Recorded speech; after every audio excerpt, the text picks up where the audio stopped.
The Lord be with you. A reading from the Holy Gospel according to John.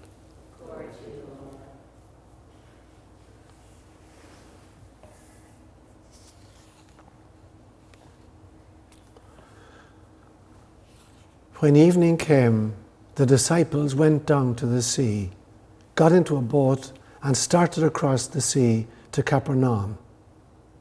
It was now dark, and Jesus had not yet come to them. The sea became rough because a strong wind was blowing. When they had rowed about 3 or 4 miles, they saw Jesus walking on the sea and coming near the boat, and they were terrified. But Jesus said to them, "It is I, do not be afraid." Then they wanted to take him into the boat, but immediately the boat had reached the land toward which they were going. A gospel inspired by God. So, in order to understand today's gospel, I want to give you a little bit of the backstory to it. And the backstory is that it's before Passover, and Jesus is trying to take a break with his disciples. So they get into a boat at Capernaum, which is on the western side of the Sea of Galilee, and they row across to the eastern side. And they're going to take time out themselves and maybe have their Passover, just the group on its own. But the crowd spots it, and they come around by land, and he looks up, he's up on the mountainside, and there's a huge crowd, 5,000 people have begun to gather. So he begins to speak to them. And then at the end he realizes they're a long, long way from home, and they haven't celebrated their Passover, so he does a Passover meal. He feeds 5,000 people with the 5 loaves and the 2 fishes. But it really is a Passover meal. It's the first Eucharist, in fact, in the Gospels, in John's Gospel. It's where he takes the bread and he blesses it and he breaks it and he distributes it and he feeds the 5,000. And so it's the first instance where Jesus is turning the Seder meal, he's transforming it into a Eucharistic encounter. So that's the backstory. Now when the crowd see this happening, they immediately want to make him, they say, "Oh, it's the Messiah has come, we need to make him king." So they're going to take him by force and frog march him back to Jerusalem and create a scene. And Jesus flees, just does a runner. And so the crowd's looking around, they can't find him anymore, so the crowd begins to go home. And the disciples are waiting and waiting and waiting, and now it gets dark and he still hasn't come. So they figure, well, we got to go back home to our houses. So they get into the boat and they're rowing across the Sea of Galilee. Now the Sea of Galilee is actually, it's subject to a frequent squall. It's come up really, really, really quickly and can be really violent. So they're 3 or 4 miles out rowing across, and this tremendous storm comes up and the waves are breaking into the boat and there's still no sign. And all of a sudden they see him walking along the waves towards them, and they're scared at this stage, thinking, "Oh my God, he had an accident on the mountain and he's died, and here's his ghost coming to alert us." So they're totally terrified. And he comes up and he manages to assuage them, and he says, "It is I, do not be afraid." And then they're so ready to say, "Okay, come into the boat with us." And all of a sudden they realize they've reached the shore. So I don't know if you've ever had the experience of encountering a time warp. Once the time does something really, really strange, and you wonder, where did you have missing time, or else time is either sped up or slowed way, way, way down, but it's not behaving normally. And there's a real weird sense that you get, something happened to time here. So it's like, in this particular encounter, Jesus seems to be messing with the laws of physics. He's messing with time, he's messing with space, and he's messing with physicality. And so you imagine the guys are totally discombobulated by this experience. Now, this is long before he's died, so this is not a post-resurrection appearance. This is Jesus somehow, playing around with his physical body, even before he's died. Now, where did he learn to do this? How did he learn to walk on water? What level of body is he operating from? So, when you're talking about Eucharist and you're talking about resurrection, you're talking about Jesus playing around with different levels of his own body. There's the physical body, there's the energy body, there's the astral body, there's the mental body, there's the causal body, there's Atman, and there's Brahman. So many, many different levels of body. So he's playing around with these levels of body. And he's playing around with the laws of physics. There was a brilliant Russian astrophysicist, Nikolai Kardashev, who in 1964 came up with a theory of types, different types of civilizations that may exist in our cosmos. and he posited that there were 3. Now since then it's been extended, and they claim there may be actually 5. And the first, type 1 civilization is a civilization which is so advanced that it's able to utilize all of the resources of its planet, all of the energies of the planet. That could be the energies of earthquakes, the energy of tsunamis, the energy of volcanoes, the energy of sun, the energy of wind, the energy of sea, that is able to manage all these energies and use them for their own benefits. That's a type 1 civilization. A type 2 civilization, he claimed, could actually do that for its entire solar system, that it learned how to harvest the energies of its entire solar system. All the planets in its solar system, harvest it and utilize it for their own resources. A type 3 would be able to do that for an entire galaxy, like our Milky Way galaxy. It was extended then by other astrophysicists to claim, what if there's a type 4 civilization that can actually harvest the energies of the entire universe? I've learned to control it. And the type 5 is, if there are multiverses, if our little universe is just a little bubble in a bubble bath of universes, what if there's a civilization there who's learned how to harvest and tame all of these energies? So the question that comes to mind for me frequently is, which of these types does Jesus belong to? He's certainly not a type 0, which is the human civilization, where we can't control ourselves, let alone control, our planet and its resources. Is Jesus a type 2, a type 3, a type 4, or a type 5? Where does he come from?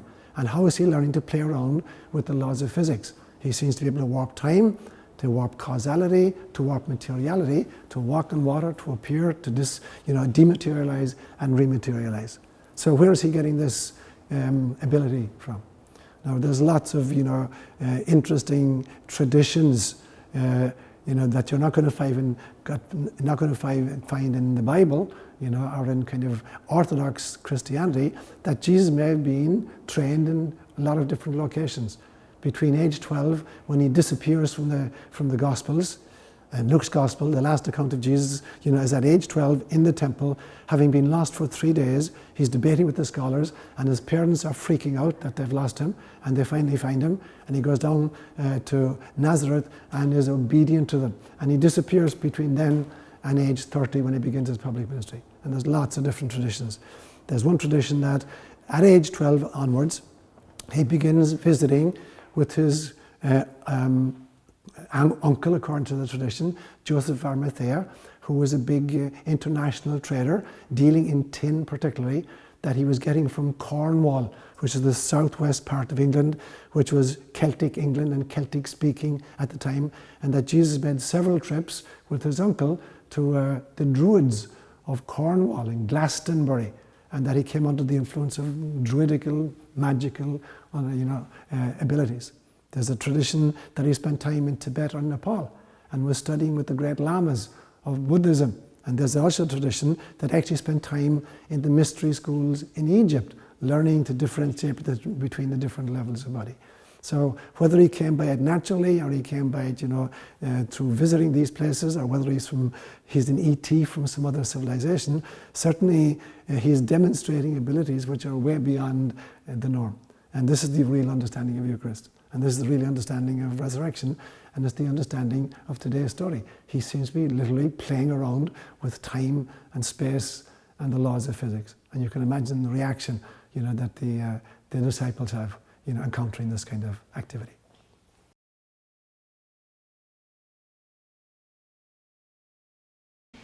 That's a very good point. So if depends, I just wrote a blog on Satan. And so it depends how you define what does Satan mean. So is Satan some kind of an extraterrestrial that's on the dark side? Or is Satan merely the kind of the unacknowledged shadow material of the human species? I use the example, there's a gyre in the Pacific, where it is a spiral kind of a system of tides that take garbage from the west coast of North America and the east coast of Asia, and it spirals them into this huge big gyre, this big garbage pile, which is called the Pacific garbage pile, basically. And it's as big as the state of Texas. So it's all kinds of gunk that have been dumped off ships and dumped off shores, and because of the tidal formation, it spirals in to this huge big island of garbage. That's literally the size of the state of Texas. Plastics of various kinds and discarded rubbish of various kinds, and it's just cycling around in this area. So is that what Satan is? Is Satan some kind of a garbage pile created by the dumped refuse of the entire species of the human family? Or is Satan some kind of an extra-dimensional entity, And if so, would he also be able to kind of harvest the energies? And the answer obviously would be yes. And so it depends how you think of Satan. Is he a real entity? Is he just the garbage pile of human unacknowledged shadow material? Or is he in fact just the adversary, the one that allows us to learn discernment, to differentiate between good and bad so we can exercise free will and morph free will into freedom? And there's a difference I keep pointing out between free will and freedom. Free will is the ability to do as I please. Freedom is the ability to do as pleases God. So the only truly free person is the person who is choosing to do the good. To the extent that I'm choosing to do the not good, I'm exercising free will, but I don't have freedom. I'm addicted to something, some kind of egoic need. And so the question is, then how do you define Satan? But one definition is that Satan may well be an extraterrestrial entity who is much more advanced than us and able to manipulate the human condition and the laws of physics just like Jesus was. That's a possibility.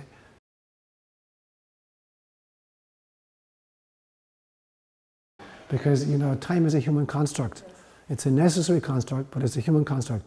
It doesn't exist ontologically outside of the human kind of experience. And the best example, a metaphor I can think of often is, you take this book. Imagine this were a novel, and it's like maybe 400 pages long. And I take this novel and I'm going to read it. And it's going to take me 2 weeks to read it right through. But everything I'm going to read over the next 2 weeks is already contained there. It's already present. What's slowing the process down is that I have to process it, line by line, word by word, page by page. But it's all right there, right here and now. So in some senses, every experience we've had, or we're going to have, or we're having, is present. Indeed, it's between the covers of the book of life. But because of the tininess of the human brain, it's not able to grok the entire gestalt. I'm sure if I were some kind of an extraterrestrial, I could just take this book and immediately download the contents of it into my consciousness, literally instantaneously.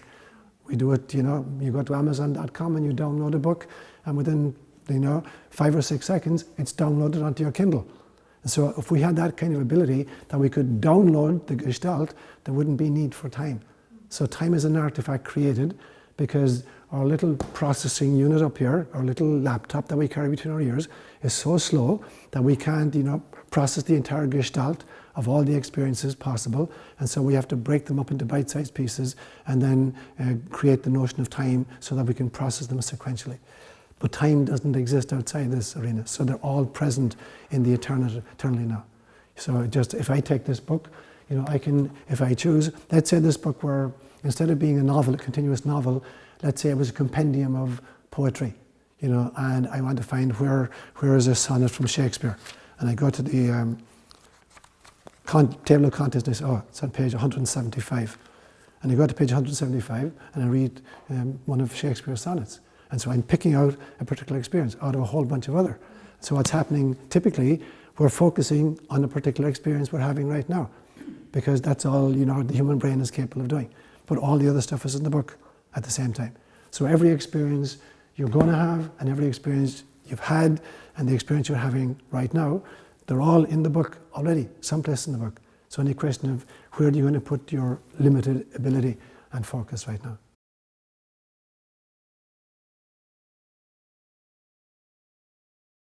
This is exactly, you're right on the money, right on the money. In fact, I'm just finishing another blog at the moment on this precise topic. I call it Temptation, the Royal Road to Enlightenment.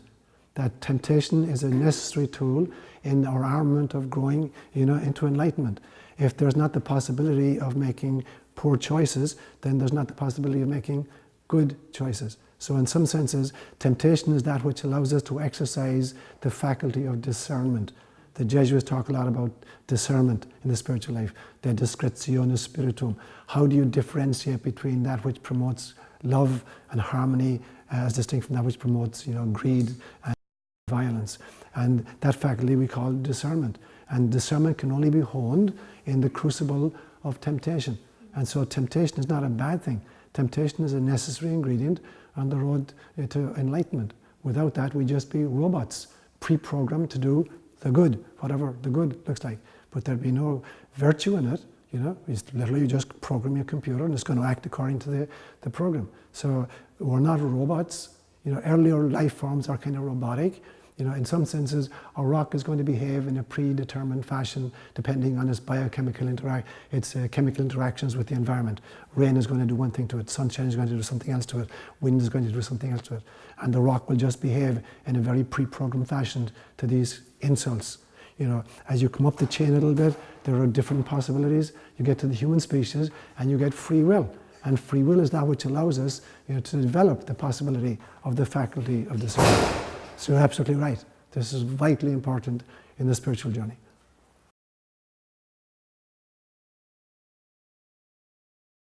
Yeah, Jesus seems to be able the ability to literally play around with this molecular structure, to dissolve it, you know, to dematerialize it, to rematerialize it in a different location. But the interesting thing is, at some level, every single one of us is doing the same thing, but we're doing it at an unconscious, like pre-programmed level. So the physical body that you're inhabiting right now consists of molecules that you've managed to obtain from your environment, and you've formed it into a Connie. You know, Maureen is taking the very same stuff that you're taking. She's taking carbon and hydrogen and oxygen and nitrogen from the air, and she's creating Maureen out of it. You know, the plant at the back of the room is creating a plant out of that kind of stuff. Your pet puppy is creating a little dog out of it. So there's some kind of a matrix, some kind of an information system, some kind of an intelligence that's taking basic material and fashioning particular kinds of space suits out of it. So at one level, you're doing what Jesus is doing. Now the only difference is, this is happening kind of at a totally unconscious level for you and me. But for Jesus, he's managing to do that at a conscious level. He can consciously dictate the rate at which he's absorbing and letting go of his material molecular structure, where he can reassemble it or disassemble it as well.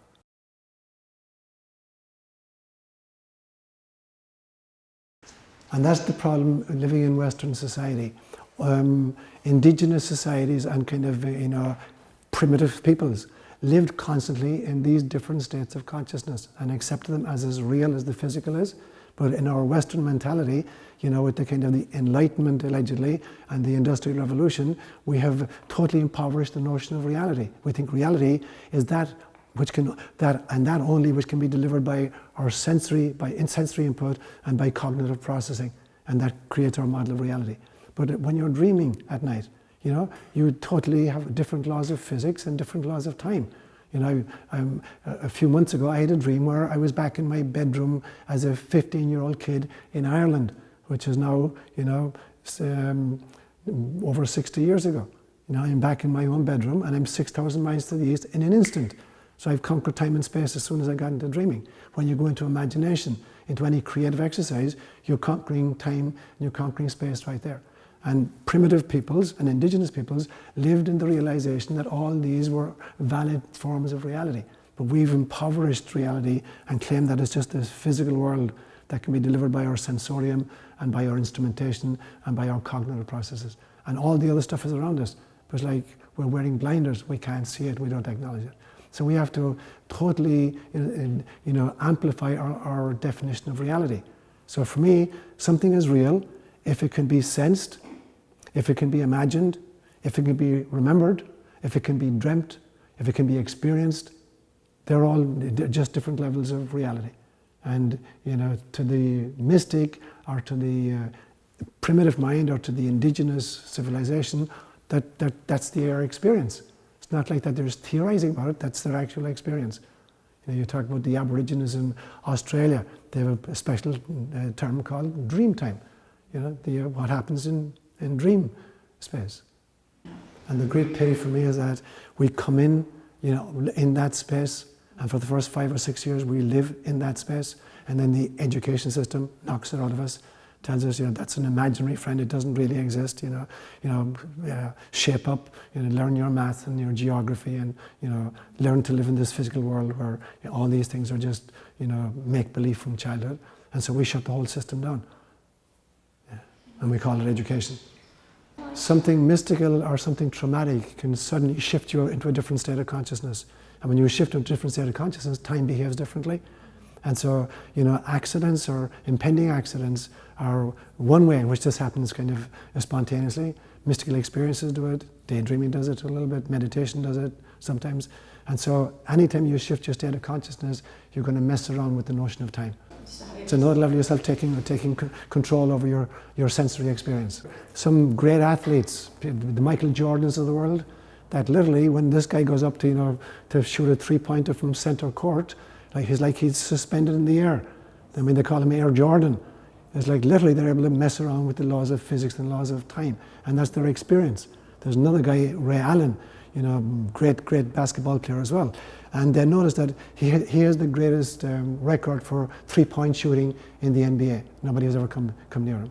And what they noticed was he never seems to look at the basket. And he was asked with him, how come you never look at the basket? He says, why would you look at the basket? The basket is always in the same place. I just need to know where I am on the floor. So I literally just looking, where am I in the floor? The basket is always going to be in the same place. So it's like the laws of physics change for these guys when they get in what they call the flow.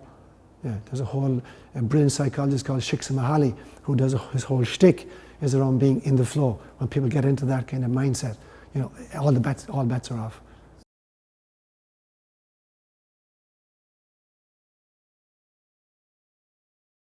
So we live in a matrix of relationships.